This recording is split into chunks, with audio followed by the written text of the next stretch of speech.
I'm Dr. Tony Nettleman, and today we're talking about what makes a great college professor. Many years ago, when I got my start teaching at Troy University, I was a master's student, took a part-time job at Troy to help fill in for an absentee professor who had to take off on short notice. And I remember sitting there in my office thinking about, how my professors helped me when I was a student. What made a great professor? And there are lots of qualities about a great professor. Someone who listens well and doesn't just talk. Someone who can relate to the students. He doesn't just show up and lecture for 50 minutes and then disappears. He's there to answer your questions, to help you to, think of it from your perspective and not his. But one of the things that really caught me off guard in later years, and something I never really appreciated when I was an undergraduate student, was the ability for the land surveyor professor to actually do the work. What do I mean by that? Well, I went to New Mexico State University for my undergraduate degree, and during that time, 2 of the 3 professors were practicing surveyors before they were teaching, and both of these guys had professional land surveying licenses.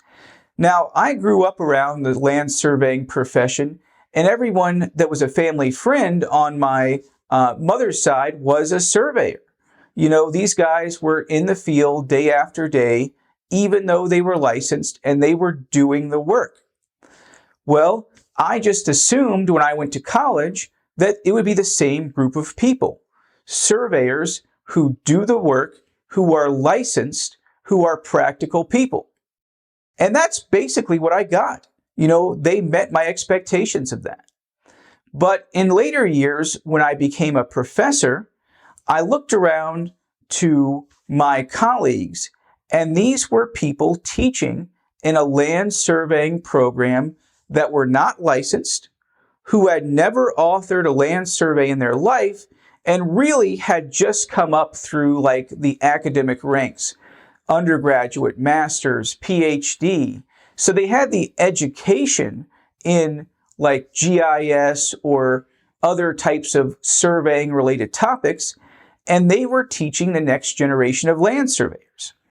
And I thought to myself that was really strange, because how could a professor teach land surveying if they had never actually done any land surveying? How could they teach land surveying and get these people to become professional surveyors, their students professional surveyors, when they were not a professional surveyor themselves? And that's when I thought to myself that in order to have a really successful land surveying program, you need to start by having professors, instructors who have professional land surveying licenses and who actively practice land surveying today. So at NYSET, there are no full-time instructors. Your professors, your instructors are people practicing surveying, 40, 50, 60 hours a week, but they're also kind of providing a public service by being here to teach a class or 2 every semester. And that is really the difference between NYSET and the majority of land surveying programs. Now, I'm not saying that every program does this, because there are several programs who employ professional surveyors, and these guys do practice on the, nights and weekends and the summers. But when you go to look at a college, a program for land surveying, one of the questions I would research or ask is, how many of your professors have a professional land surveying license? And how many of your professors actively practice land surveying day after day? Because these are the guys who are going to teach you the most. They've been in the battlefield. They have fought the war, and they're winning it. And they're going to teach you all of the great stuff they've learned, and it's going to help you get licensed faster, easier, and you're to be happier for it.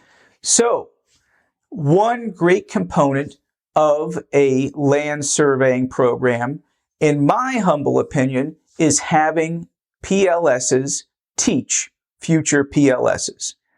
What do you think about that? Is that a reasonable assumption? Is that a reasonable expectation? If so or not, comment below and tell me your thoughts.